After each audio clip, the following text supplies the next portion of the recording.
Airdrop ini last ke ataupun ada lagi airdrop sampai esok lusa? Esok. Saya rasa mungkin sampai esok Sebab apa ramai add ramai yang mesti tak dapat kelas. Tak kelas saya pun ramai add. Asalnya 70 je.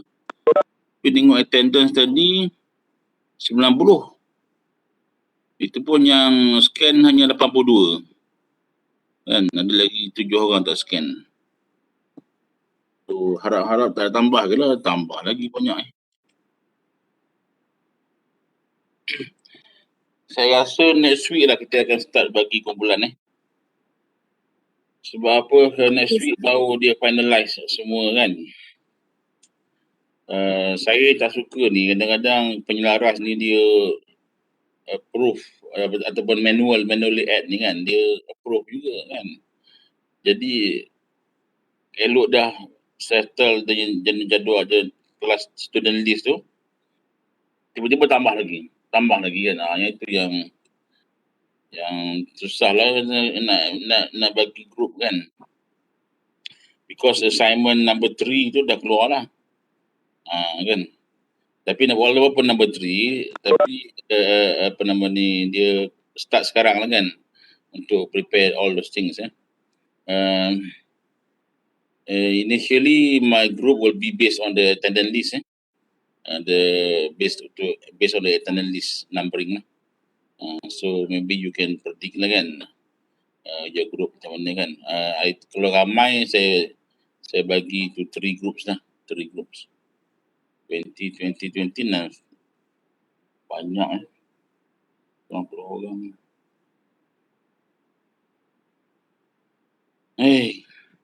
Okay, never mind. So today we start our first class on maritime. And before we start our class on maritime, I want to show you a video on maritime. This video is interesting because it's involved on how you should appreciate maritime itself.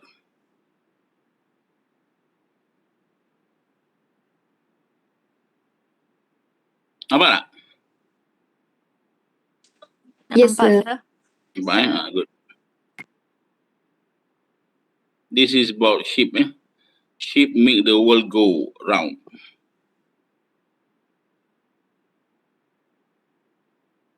Dengar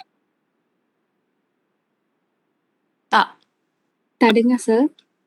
Tak dengar? Tak dengar. Tak dengar kenapa? Wait.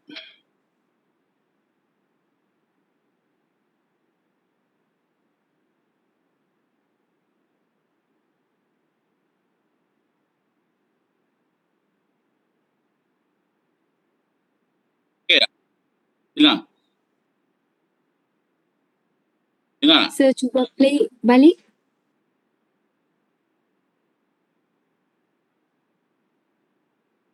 Dengar? Tak dengar, sir.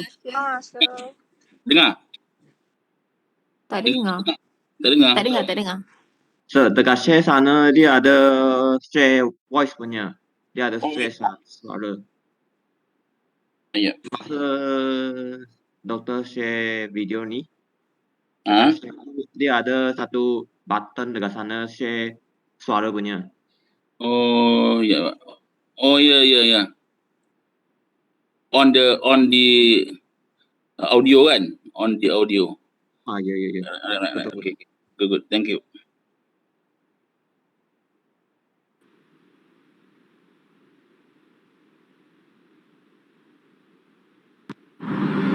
At a time when the world stopped. Dengar tak? Dengar doktor? Yes, sir. Okay, good. Listen. At a time when the world stopped, ships kept moving. People still shopped, ships kept on proving the volume of trade that's moved by sea, 90% of trade, actually. Crops that are weighed, cars that are sprayed, and it's easy to see the impact this makes. Fruit and vegetables, toys and collectibles, wheats and grains, the blood in the veins. Like to land a farmer is, ships are to the sea. And if the world is the heart, ships are the arteries, which stock the pharmacies, move essential commodities. So there's a lot at stake across these seas. Without these routes, half the world would starve, while the other half would freeze. Without these bright-coloured containers, the four walls in our house that contain us would be empty.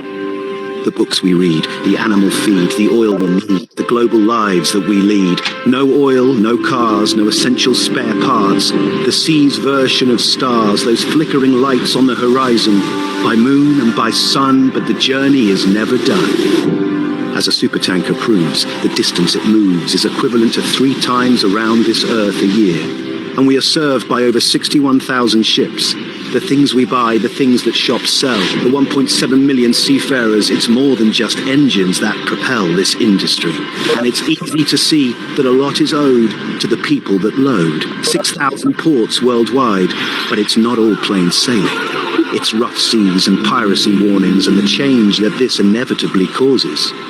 The sea covers 70% of our planet, so you can see why we need to plan it. A global community of knowledge and passion, from salt and sugar to the latest fashion. Our ships keep moving products we love using. Ships make the world go. They help trade flow and let business grow. Alright, that is the introductions for our course. Okay. You just see the video just now. How important is sea transport and maritime transport, and as a whole maritime industry. So it's very important for the world, for you and me. Like they say, if there's no containers moving around, your house will be empty, right? So it's, and everything depends on the maritime. Why? Because 70% of the world is sea water. Okay. So that is how important is maritime. Now we go for our first slide on the importance of maritime.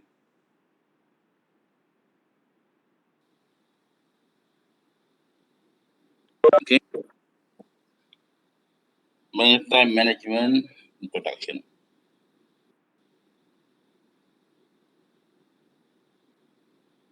The importance of maritime transport. So as you all know, just now based on the videos, you can see that everybody in the world benefited from the shipping, but few people realize it. Few people acknowledge it. Few people recognize it. Few people appreciate it. So this is how maritime, the unsung heroes for the world to survive, to sustain. So maritimes, transportation. Why is it important, maritime transportation to the world? Because it provide many things. It provide necessities for the living, for the living people in the world, right? You cannot solely dependent on your country alone for produce, for products and produce. You are very dependent. We are very dependent to other countries, produce and products, right? For example, you want to eat what conflicts ataupun cereal. Cereal come from not from Malaysia. It come from Europe or US or Australia, right? Your milk come from Australia or New Zealand, right? Your honey, table honey comes from overseas. Like tualang honey, it come from Malaysia lah. But tualang honey, the honey is not suitable for spreading, using on the bread or also using as a mixed up with the cereal. It's not tasty enough. The taste is different. But table honey from Australia, from UK or other countries outside Malaysia is suitable for that. So we import from them. So you just imagine everything that on your table mostly are imported. So we are dependent on each other for living, right? So this and how this thing mobilize is mainly through maritime transport. Why? Because maritime transport can achieve economy of scale in terms of mobility of cargoes or freight. So low cost and more efficient. Why? Because it's low cost and we with the liner operations is more on time, accurate. But lately because of the pandemic, many port are closed because of lockdown to curb the pandemic. So the efficiency is affected. Why there's many delays? Because port jams. When they open back, the port jams with many cargoes to settle. Backlog of cargoes. That's the reason. But and due to that, the impact is the freight rates getting higher, right? Because shippers charges higher freight rates because they need to bear the cost of waiting at the port. eh.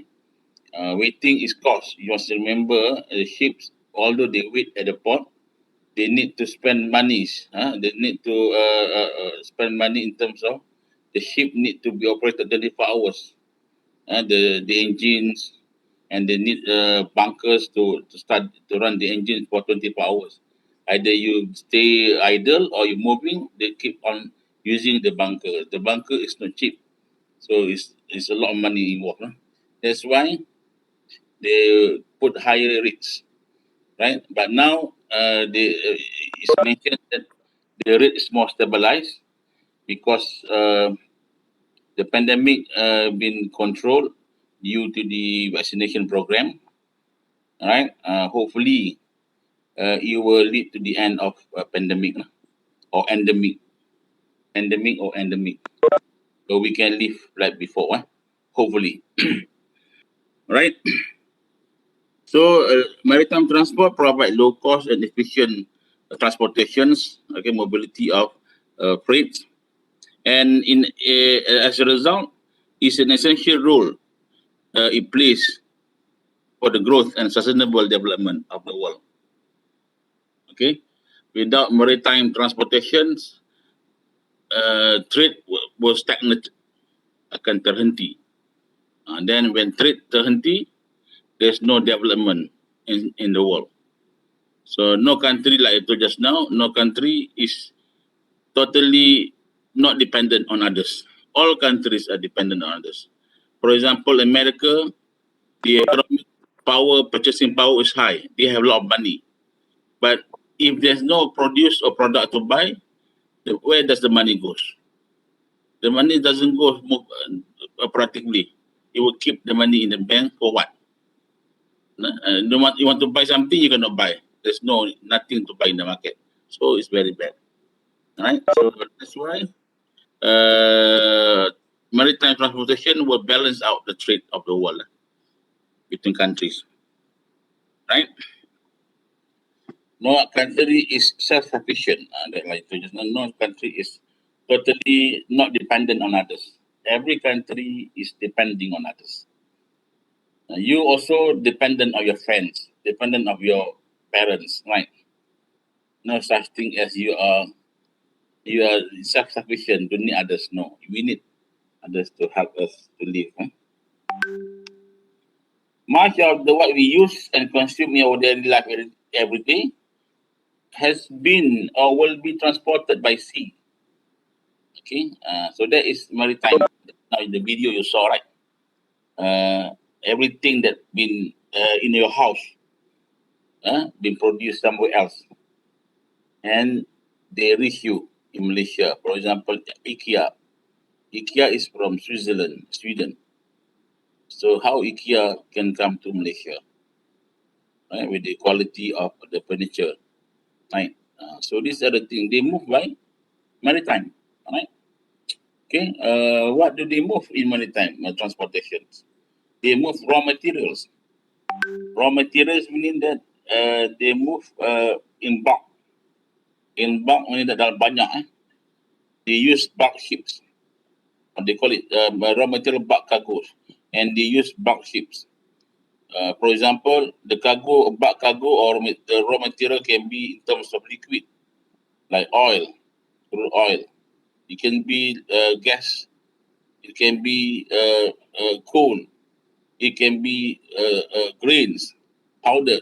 So bulk cargo depends on the type of cargo that need to be carried, and the ship will tailor-made to that needs.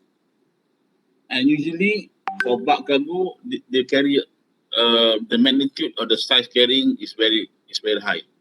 It's very big in terms of the ships that carrying bulk cargo. For example, like tanker, no such thing as small tanker. Small tanker only for bunkering services, but for import and export of supply of raw material, the tanker is very big.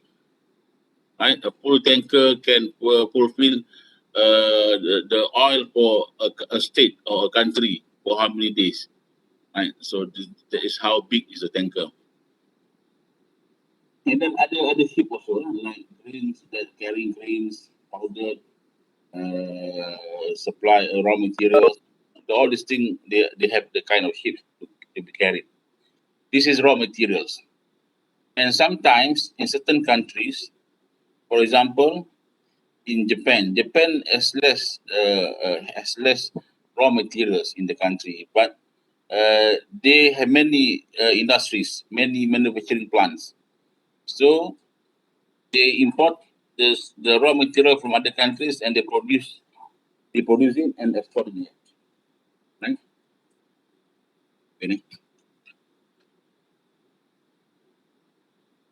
Aku ada kelas.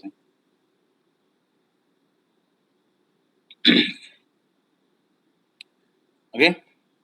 So these are the things whereby certain countries they have no technologies to manufacture goods, but they have ample of resources, raw materials, right? But they don't have any manufacturing plant or technologies to produce. So they will export their raw material to other places. Definitely, they will use maritime, right? This is how the world's working.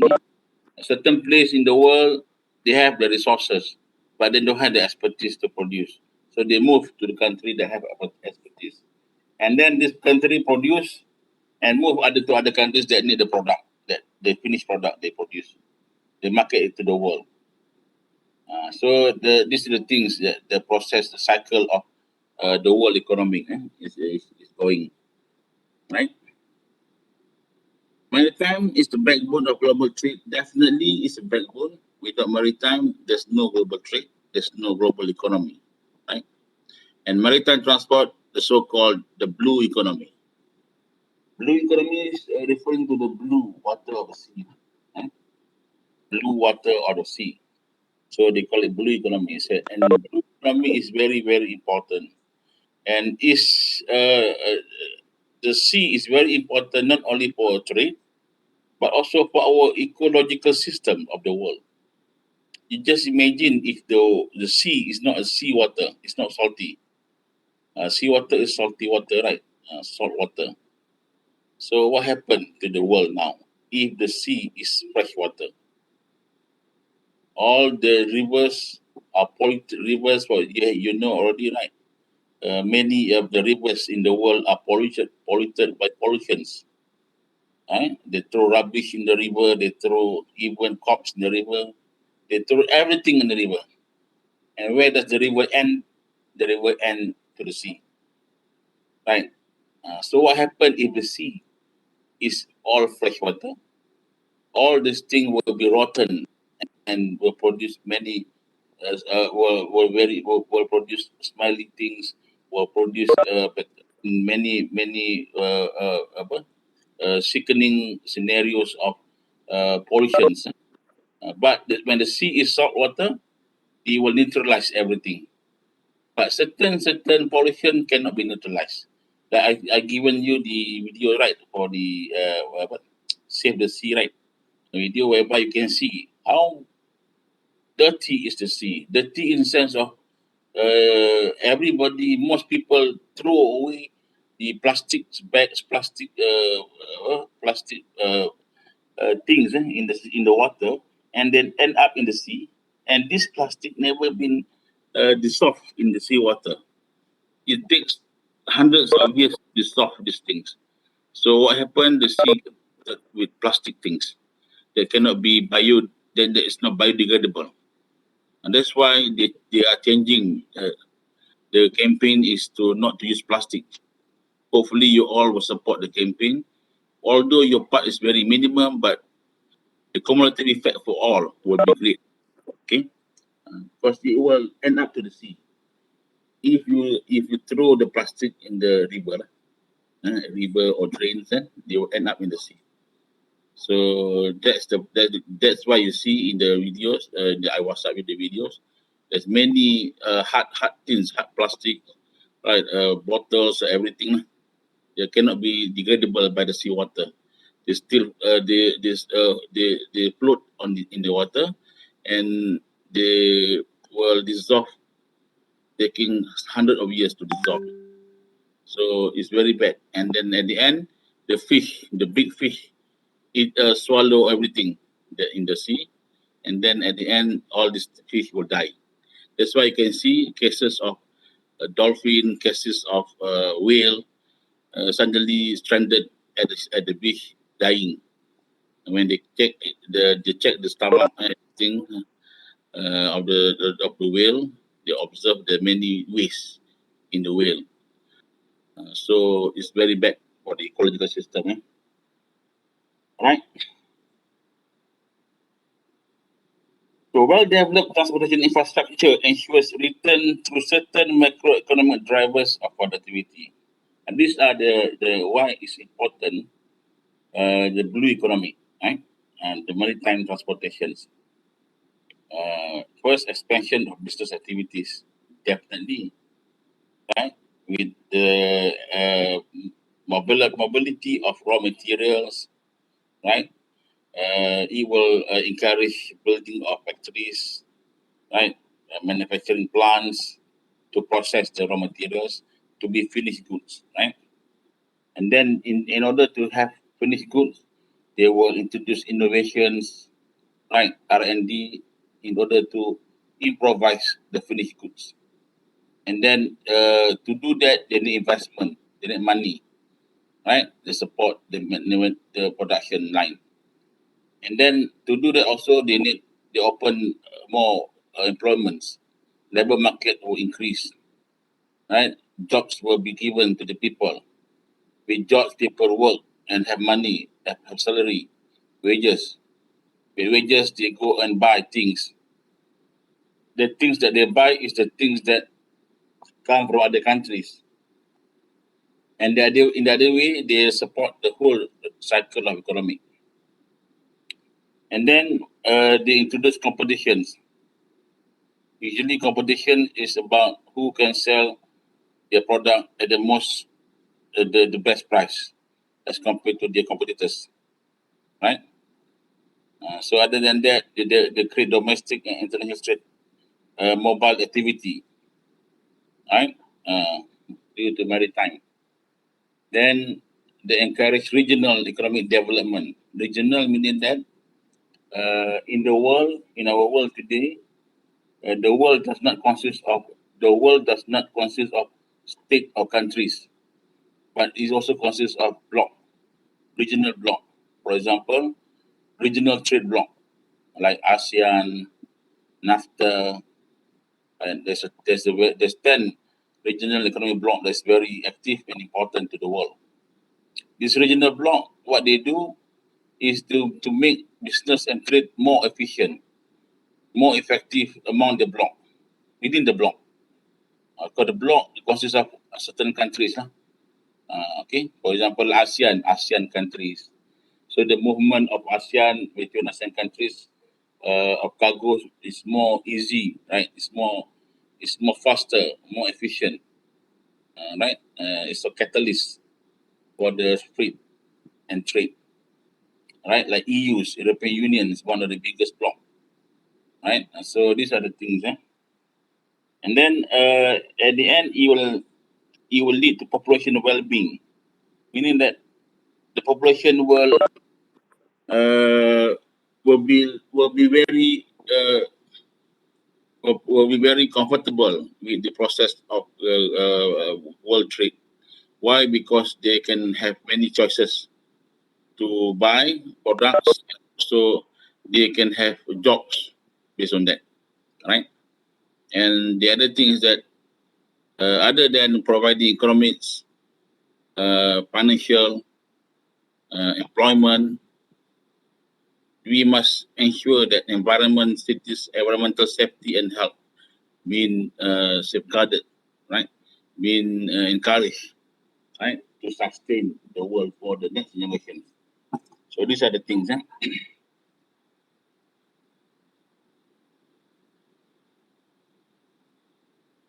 All right. Trends on the blue economy now is shifted toward efficient and sustainable maritime transport. Efficient and sustainable. Sustainable, there are two parts of sustainable. First, sustainable in terms of preserving or sustaining the world for future generations. The second one is about sustaining, or they call it uh, uh, business, sustaining business. The other is sustaining the world. The other part is sustaining the business, meaning that you must ensure that the business will keep on going and growing sustainably. Sustainably in terms of prolong the business, and also in terms of at the same time preserving the environment. There are two meaning of sustain, right? The other thing of sustain, the sustain on business too is more on survival of the business. Okay, to ensure survivability of the business, you need to be efficient, right? Efficient and effective. Okay, to be sustainable to the environment, you need to also to be efficient in terms of protecting the environment. Okay, preserving the environment. For example, like controlling the emissions, reducing the pollutants. Okay, introducing new engines, new sources of power, not just fossil power, but other powers, like for example, electric, hydrogens, or even nuclear. Nuclear power is green power, I want to tell you this. Nuclear power is not bad. It's green power, because they don't produce any smoke. But with the latest innovation technology, it's more safer than before, right? Cases of of the nuclear power reactor that burst out, only one or two cases in the history of the world. The worst one is Chernobyl in Russia. That one is because of human error, right? The other one is no, this one is human error, one only. Other one is in Japan when the tsunami strike the beach, right? And then affected the nuclear reactor there. And that one is natural disaster, right? But they built at the sea, so that's the fault lah. And the other thing is Bhopal is not a radioactive ataupun nuclear power reactor problem. Bhopal is chemical manufacturing company, chemical plant. That is also due to negligence of the owner of the factories. Bhopal, you type Bhopal BHOPL, there's one case in Bhopal in India in 1980s or 70s. They killed the whole town because of the chemical gas beracun dilepaskan, mati orang. Tapi that one is human error, human negligence, same like the Chernobyl, human negligence. Basically, nuclear reactor is safe if you have a highest advanced technology in managing the reactor. Like Dubai has having their own reactor. the energy is clean. So people talking about nuclear, they're afraid because of the nuclear radioactivity. There's nothing effect to the environment of radioactivity unless the reactor is being blown up or exploded or due to human error or due to disaster. That's all. Okay. But the other alternative is using the wind wind wind power, like in other in the Western countries, but some also in Asia they have places that have a lot of wind flow. Really, they utilize it to create energy, to create electricity. But in Malaysia, in our part of the world, usually they use solar energy. Even they have introduced solar ships, right? But you see, the practicality is still in question, right? That's why it's a very innovative plan, ideas, but practicality is questionable. To have a solar powered ship, where to put the container? If you put everything there is all the solar panels, that's a problem. So that is the issue of practicality. Practicality is the issue usually for sustainable sources.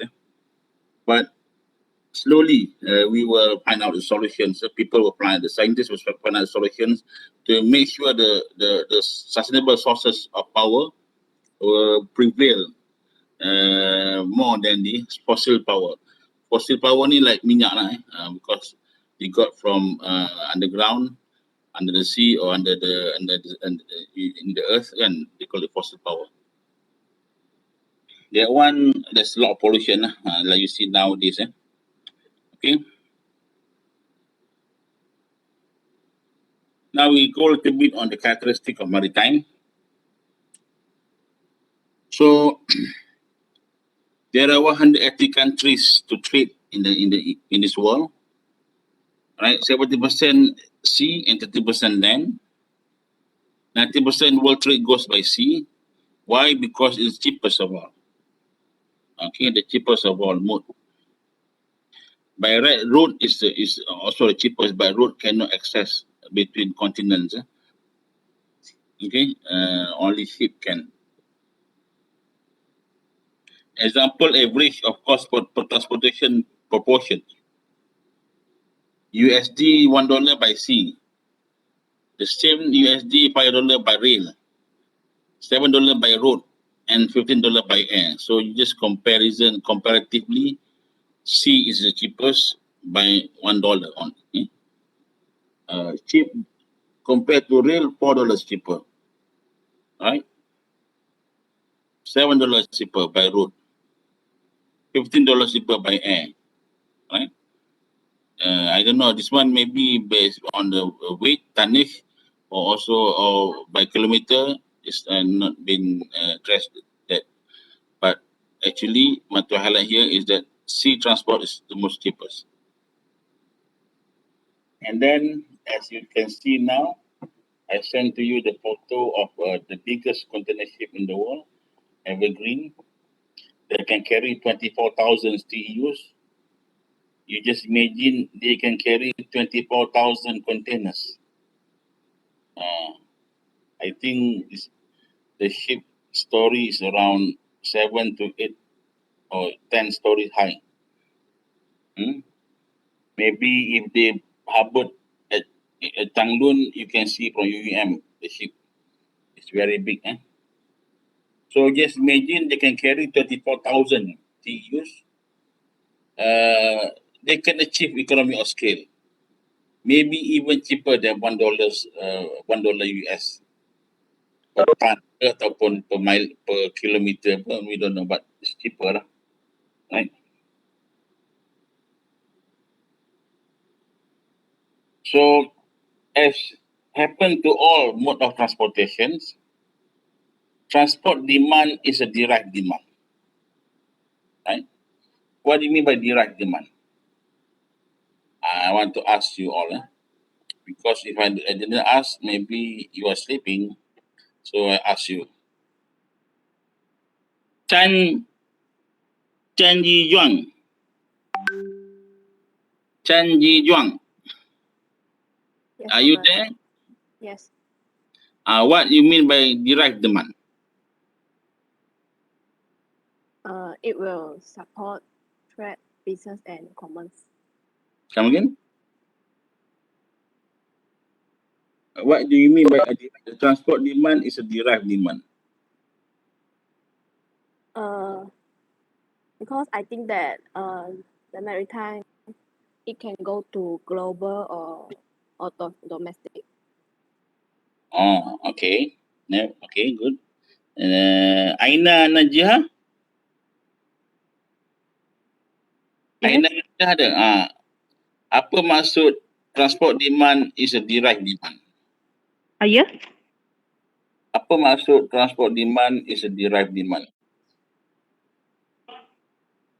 Transport demand. Is a derived demand. Apa maksud? You need, if you learn transportations, you must know the nature, the type of demand that transport creates. Okay, so you put this way, the demand for maritime, for shipping, comes from, derived from other demand. That is the meaning lah. Tu apa maksud dia?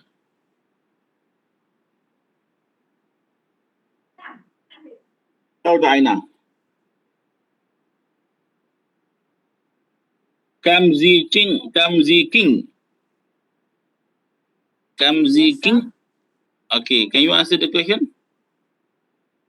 It's like the demand for one good in one sector as a result of a demand from another.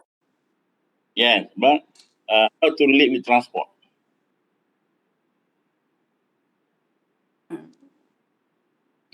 It's easy. Your explanation is okay, but relate it to transportation.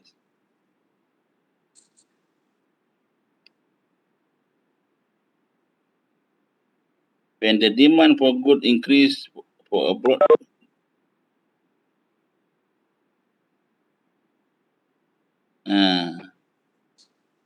okay. When the demand for goods increase for abroad goods, then it will increase. Okay. So the derived demand meaning that the demand for maritime comes from the demand from other parts of trading, other part of business activities, right? For example, the demand to use maritime increase because of demand of goods increase. Example, like nowadays, you can see, although it's pandemic time, right? Although it's pandemic time, and full of many countries go for lockdown, but the demand for food and staples product ever increase, meaning that it's still very high. Because although with the pandemic is around, but people need to food to eat, people need other things to use. So the demand for that keep on growing and increasing. And as per that, the demand for shipping, maritime transport also increase, because to mobilize this demand,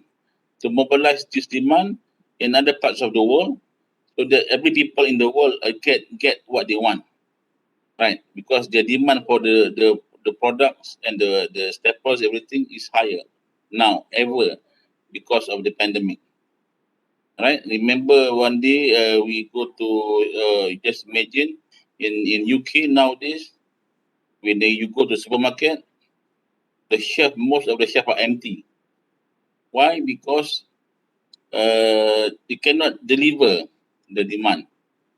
Why? Because of disruptions in the supply chain. Okay, the demand for ships is ever increased to mobilize the cargo, but disruption in the supply chain, meaning that certain part of the supply chain is jammed. For this matter, is the port, port jams. That's why delay happens. When delay happens, supply chain disrupted. Understand? And furthermore, in UK, what happened is that most of lorry, they are lacking of lorry drivers. They are lacking of drivers, freight lorry drivers, to move around, mobilize all the cargoes at the port. That add up to the disruptions. Okay, that's why the demand for maritime never end. As long as the supply and demand of the world market still exists, the demand for maritime will never stop. That's why, like the video just now you saw, the narrator said that maritime ship never stop. Although you stop for a while to sleep and rest, but ship never stop. They keep on moving around the world to mobilize the cargo or the raw materials that you need. That's the thing. So direct demand meaning that the demand for transportations, either shipping or other modes, comes from other demands. Right? For example, you want to come to UEM. Your need is to come to UEM. That needs will make other demands increase. You want to go to UEM by using what? Transportation. So transport demand derive from the need for you to go to UEM. That is mean derived. There is no solely you need transport without other demands, other needs. No such thing as I need a car. You need a car for what? Nothing, just need a car. There's no demand for car. If you think like that, you demand for car. Why? Because you want to travel easily, comfortably. Like you don't want to rush during the peak hours at the bus station. You want to use your own car. You want to stay in the car, aircon nice, no rain, no sun, no feeling hot or wet during rain season or sunny days. So you stay in the car with aircon, comfortable with music. You need transportation because of that. You don't want to line up for the bus or line up for the LRTs. We all the guys, all the people inside, you mix together. You don't want that. You want your own private car. That's why people buy cars, keep buying cars. You cannot stop them because of the need they want. Right? And that is the derived demand. All right? You understand now? Abid Ali? Where's Abid Ali? Abid Ali, are you there? Yes, sir, I'm here. You understand now? Yes, sir, yes, sir. You're from where, Abid? I'm from Pakistan, sir. Oh, Pakistan, Lahore. No, sir, I'm from Peshawar, northern Pakistan. Peshawar. Oh, Peshawar. Peshawar is a beautiful country, right? Sorry, sir? Peshawar is beautiful, right? I can't hear you, sir, properly. Peshawar is beautiful, right? Beautiful country. It's a city, sir. It's the capital city. Oh, Yeah. I think Peshawar, northern part is more cooler, is it? Colder, the weather, right? The weather is more colder. Yeah, yes, sir. We have both different weather. We have Oh. winter and spring, summer. Yeah. Because of this pandemic, we cannot meet. I cannot meet you, Not I can Yeah. meet. And It's then okay, sir. We can meet after this pandemic is over, inshallah. Inshallah. Yeah. Okay, so we continue again with the slide. Okay, thank you, sir. Okay. So estimated 89.5% global trade is carried by sea. This is the latest statistic 2019. Right? I think 2020, 2021 is higher, the statistic, because the demand during the pandemic, the demand is getting higher, even higher, through the global trade. So 89.5% global trade carried by sea. Although the maritime trade growth and port traffic growth were down, the world seaborne trade in 2019, yes, there's a problem in terms of global trade. They're a little bit down, the statistic, but after that, during the pandemic, the trade is going up. right? It's lucky also lah for the world, because during pandemic many country got recession, got problem in economic, right? Because of close down. They not because not because of the virus itself, but to control the virus, you need to lock down. To control the spread of the virus, you need to lock down. The lockdown will affect every economy in the world, every country's economy in the world. Definitely, Malaysia also been affected. Just imagine the country lost billions per day if the whole system of economy has been locked down. Okay, that's why they put a selective lockdown to certain industries. Certain industries, certain economy, they open because you cannot totally lock down all. Right? Total lockdown all will damage the economy of the country. But in 2021 is going up the statistic, because of the demand increase due to the lockdown, right? The surge of demand, sudden height of demand, especially when they open the economy back, boom, the night, and sampai to the extent that you can hear in the news, there's not enough container to fulfill the demand of cargoes. Not enough container, you just imagine. And the company that build container in China working 24 hours around the clock to fulfill the demand of the container. Still cannot cope also. What sort of business, what kind of demand, just imagine. So hopefully it will stabilize. Okay, hopefully it will stabilize. And hopefully all the ports in the world can cope with the surge in activities trade. Right? Okay. Estimated to 793.26 million TEUs were handled in container ports worldwide in 2019. 6,145 active ships carrying 23 million TEUs around the world every day.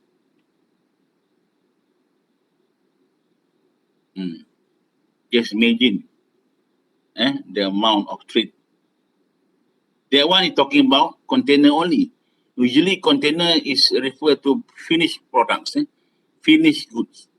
And there you don't talk about bulk carrier. Bulk carrier usually they carry supplies, raw materials. This refer to container. Container mostly are finished goods. So how you can imagine the world need to mobilize finished good 23 millions with 6,000 ships per day on the sea now, moving to satisfy the needs of the people in the world. Just imagine. Okay, the gross numbers and the volume involved makes the maritime industry one of the most globalized industry in the world in terms of ownerships and operations. Employment for maritime industry is 1.65 million seafarers. Seafarers, no seafarers? Seamen. Seafarers have two categories. One is officer level. Officer is like captain, engineers, right? Assistant engineers, all officers, seafarers. And other than officers is crewmen. Crewmen also are seafarers, tapi it's not officer lah. It's a crewman that help on the board, on board of the ships, assisting the officers on board of the ships. Right? So crewmen and officers, they provide 1.6 million jobs to the world population. Not much, but very significant, right? But sadly to say, Malaysia provide not much on the seafarers part. The most country that provide seafarers is Philippines and Greece, right? Indonesia also have a lot juga, but Malaysia less seafarers. Seafarers, nanti I'll show you a video. Seafarers is not good, always good in the life. It depends the ship that you are serving. If the ship that you are serving is a modern ships, a good shipper, a good company, it's good to be a seafarer on the ship. But if the ship is old ships and the shipper company is not good to safeguard or to take care of the seafarers' livelihood on the ship, that one is horror lah. It's worse for the seafarer lah kan. Sampai many cases that seafarers complain to the IMO about treatment by the shippers to the crewmen, the seafarers is bad. Their lodging is bad, their food is bad. That one is really not good. So there's some ship are very good, providing all the services to the seafarer. Okay, usually yang liner ship is good because mostly liner ships, container ship, they use new ships. But bulk cargo ships usually there's a problem, right? Because usually they chartered, chartered ship. Sometimes they cut corners in terms of they cut costs. They cut costs to maximize profit, right? But at the expense of the crew livelihood, right? That's a problem. Later on, you can see how IMO control these things.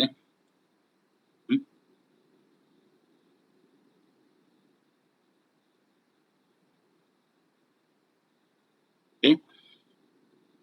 There are many reasons why countries conduct trade globally. Just now we see how important is maritime, right? But now we focus on global trade. First, availability of certain product domestically, so to fulfill the needs of the people, the needs of the country. Example, the country have no oil, no crude oil. They import the crude oil from other countries by using tankers, right? To make your domestic products choices available to the public of the country, to the people of the country. And second, a comparative advantage, meaning that you have a advantage in terms of you have a product, the raw material, but you don't have the technology to produce, like I told just now. So with global trade, you can have both. Market expansion, definitely to expand the market of your product, usually finished product lah. Earn foreign exchange, same also. Usually when you sell product from your own country, finished product, you get foreign exchange, and this foreign exchange is good for your economy, right? And then achieve economy of scale. If you produce, if the demand is high, the production will be high. Higher productions will lead to lesser cost and more profit. Improving political relations, also sometimes, right, between countries, you make an agreement. That's why you have block. Just now I mentioned regional block between countries in the region. You team, in the Malay word, it's team. Okay, you have this, I have this. So we make sure this trading for this industry, this supply, and also the final product is more easy to be mobilized between regions. That's the things. And then procure good quality and reasonable rates. So procuring, talking about supply of the raw material, procurement. So with global trade, you can source out the procurement from country that can provide the best price, right? These are the things. Why you need global trade? Why you need other people to survive? Why you need other people to be developed, to develop own country, right? These are the things. Okay. So the global export by products, this is global, global trade. Manufacturing good is 68%. So you see, that's why container ship is at high demand all the time, because Manufacturing good is 68%. Maybe in 2021 it's higher, right? Agriculture product is 10%, fuel mining product 19%, and others 8%. So finished goods are the most used or most mobilized in global trade. These are the economy by size of merchandise or trade. Definitely the red one is the highest one. US, North America, US, Canada, China, even India. Because you see, country the high population, the has high population, and also high purchasing power. Usually the trade for merchandise is higher. You're talking India. India, although India population is high, and although the population mostly at poverty level, but there are many millionaires and billionaires in India, right? So there are many rich people in India too. So that's why the trading is so high. Same like China, and also in UK and Europe. Europe. Here is the US, Europe, EU, and China, India. Yeah. Malaysia is the blue part. The blue part is the third category of size. The third category size. The red is the first category. Dark blue is the lowest. Okay, blue is the is the third one, right? And then Russia is the second one. Russia is very big. Russia. Japan also the first one. Japan, China, India, America, Europe. Second one is USSR, Russia. The third category is Malaysia, Australia, UAE, Brazil. The dark blue is the fourth category. Okay, of global trade size. Vessel types, deadweight tonnage vessel value, right? DWT is deadweight tonnage. Deadweight tonnage is total tonnage of the ships with the cargo, right? You're talking just now I show you manufacturing goods is 68%, right?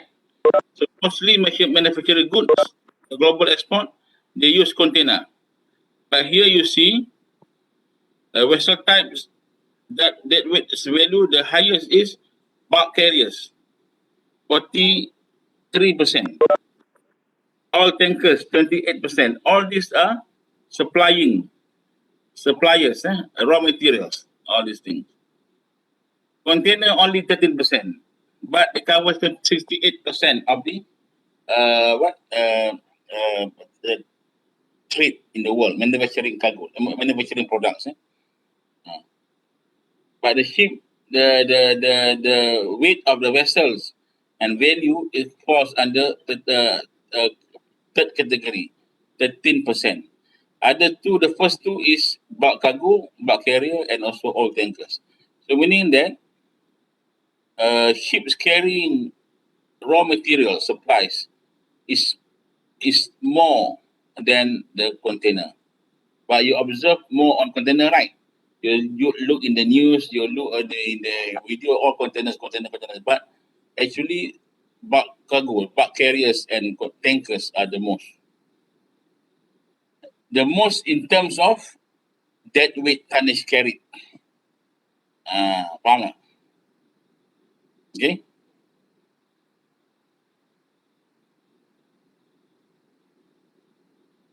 Others chemical tankers, gas carrier, all supply. All supply. General cargo, all supply. Right? Offshore ni ONG. Right? So mostly supply. Container 30%. right? 13% only. That 13% covers 68% of the global export. Faham?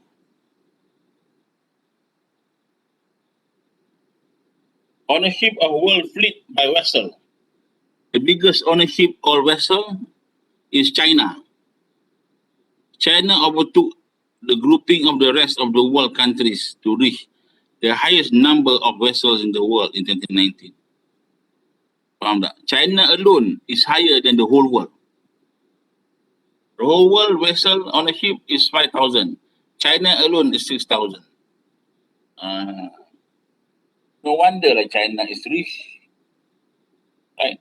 A rich country because of they really go for trade, right? See, no wonder China is more advanced development because they really mean business to develop the countries to make their people rich. If you look at documentaries, especially in Net Geo, National Geographic, there's many videos on how China developed their own country to be the powerhouse of the world. In the last 30 years ago, China is nothing, right? Nothing. China is nothing. 30 to 40 years ago, nothing. Riding bicycle. But now, after 30 to 40 years, China is the powerhouse of the world. It's very fast, you know. It's very fast. As compared, for example, Malaysian Proton. Initially, Malaysia produced car earlier than China and Korea. But you see, China and Korea car, how now? We left the Proton cars. Why? Because they are very patriotic in making the countries to be the first in the world, to be advanced in the world. But we are not patriotic enough, right? Slowly, we are very slow, right? Why? Because leaderships. In Malaysia, leadership changes all the time. Right, changes from leader A to leader B, leader B to leader C, and all the changes. Now it's even worse. Changes of leader in one term only, up every 2 years we change leader, so it's very bad. Malaysia, if they don't improve this thing, we Malaysia will left behind than the Indonesian. Be careful lah, right? Because of political endeavor by the politicians. They forget about the countries. They think about themselves only. Right? That's a problem. In China, no. And then in Malaysia, bribes, rasuah, is rampant in Malaysia. People get arrested for bribery, for rasuah. Suddenly, at the end, be released because of political intervention or whatever lah. But in China, you do bribe, you got proven guilty, tembak saja. Just imagine, siapa berani buat? That's why they mean business to develop the countries. That's why they can build roads, they can build highways, they can build railways, modern railway system. And now China is the most advanced and complete modern railway system and highway in the world. Just imagine in 40 years. Crazy, but they show that they can do it, right? We also can do it. Right, 10 countries supplying seafarers officer rank. This is officer rank.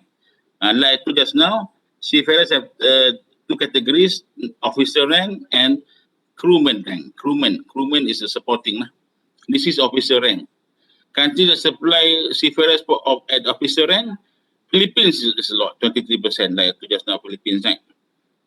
Turkey 10%, China 16%, Indonesia ada 2.7%. Canada 2, Japan 2, USA 9, Malaysia tak ada. Malaysia not even 1%, not even 0.05%, not even percentage, right?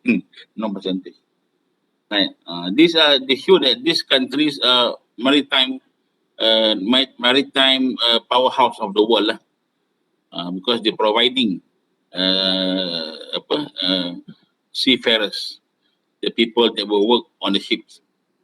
And this is officer ranking, right? Philippines banyak tak sangka Philippines, right? China memang logik lah because they control the vessel, right?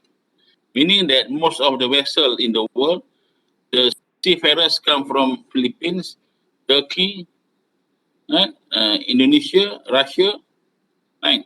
China mostly the seafarer or China lah, Chinese lah kan, from China, because they are also the contributors of the seafarers. But other ships, other vessels around the world mostly come from Philippines, Turkey, Russia, Indonesia, India, right? So these are the things. 10 top countries supplying seafarers, crew levels, as they call ratings, rating level, crew level. Philippines also 40%. Indonesia 15%. China 11%. Indonesia logic lah, because the country has many, the population is very high, right? So mostly they work as a seafarers lah, but crew as a crew, right? Russia, Philippines also cover up a lot. See? I want to ask you, I move the cursor, you can see or not? Can you Yes, see the sir. cursor moving? Okay, good lah. Yes, sir. I thought only me can see, you cannot see. You can see better. So, you just imagine the top 10 countries providing seafarers, higher ranking, and also crew is Philippines, Philippines, Indonesia, and China itself.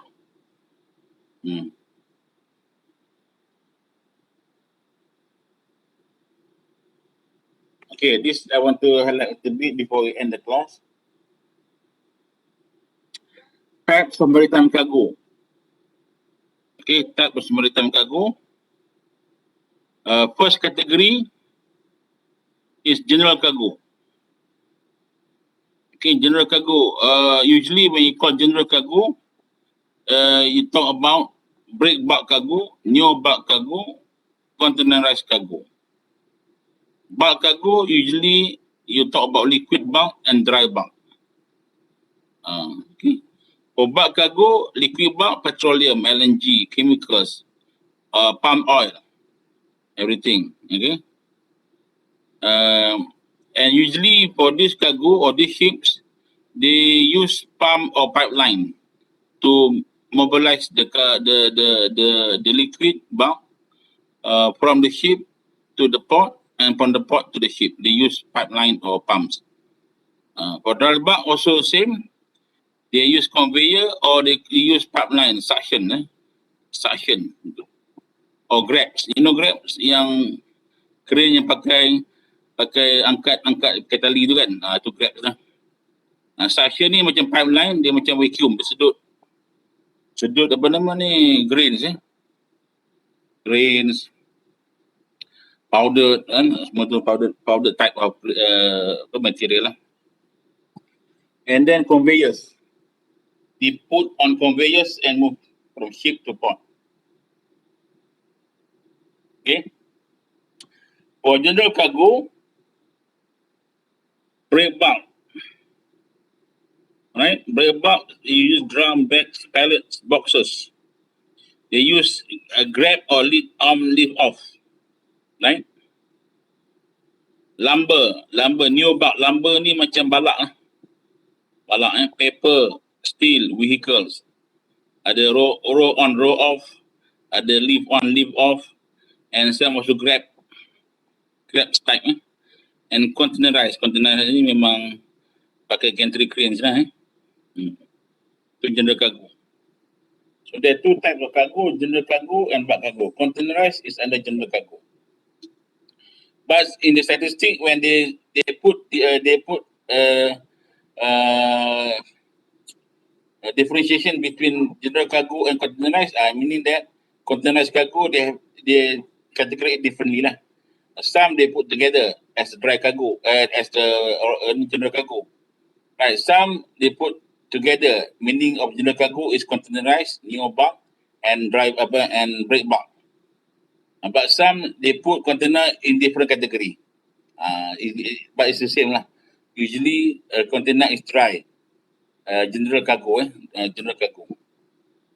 Dry bulk cargo is liquid and dry. Break bulk cargo is you put in components like bags, drums or pallets or whatever lah. Okay, these are the difference. I want to tell you that some books or some write up they categorize as container is the third categorized cargo. Other than general cargo, bulk cargo, and container cargo. Some do that, but some put general cargo as a container is under general cargo. So you bear in mind this one is nothing special lah. It's all the same actually, because general cargo ni melibatkan kargo-kargo yang dah sedia packing kan, dah sedia packing in the own way, right? Yang container dah ada packing dalam container. Macam bare bulk dah ada packing dalam drum, bag semua kan. Macam new bulk dah packing dah, because the nature of the product is dah macam packing papan lapis lah, kereta lah kan, dah siap semua kan, one package. Macam bulk cargo ni benda yang liquid loose, tak packing lagi, right? Liquid cargo is loose. That's why you need container tankers. You need tankers. For example, like bulk cargo, dry bulk, like powder, grain semua kan. So they need special tank for that, and special equipment for moving the cargo. That's why for container port is different as compared to bulk cargo port. Okay, bulk cargo port is different as compared to container port. Right? Usually, container port, you need to have special equipment. They call it material handling equipment, MHE, like gantry cranes, everything lah at the port, and to handle the cargo, the container. For bulk cargo, you need special equipment like pipeline, suction, vacuum suction pipeline, conveyor belt. That one for bulk cargo. Break bulk cargo, you don't need anything.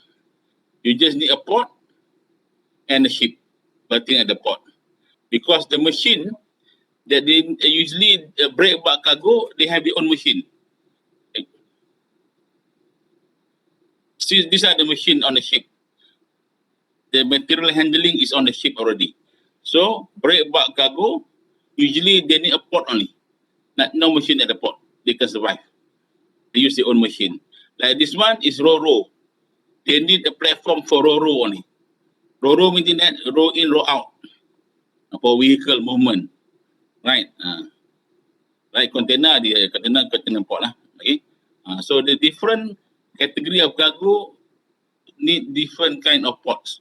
But the most basic port they need is for bulk cargo, break bulk cargo. Just a berth and the port and the ship to berth at the port. Right? For break bulk cargo is special. You need a pipeline. And for crude oil port, usually the pipeline is nearly 1 kilometer from the port. Why? Because safety reasons. Right? For tanker kan, the pipeline panjang. So the ship covered 1 kilometers from the mainland. Just pumping the crude oil. Okay, but for palm oil, just close near the port not so far away. Okay, right. So pumping for port provide service for crude oil, different pipeline for palm oil. Because palm oil is for cooking, crude oil is for vehicles. So different. You cannot use the same pipeline. And the tanker itself, the tanker itself is different. Tanker at the port.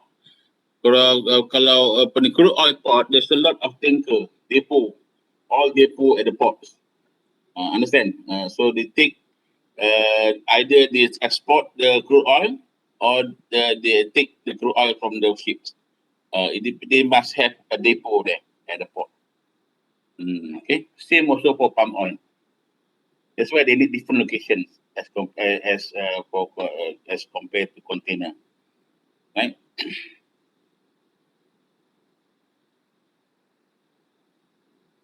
All right, so we end start the class here.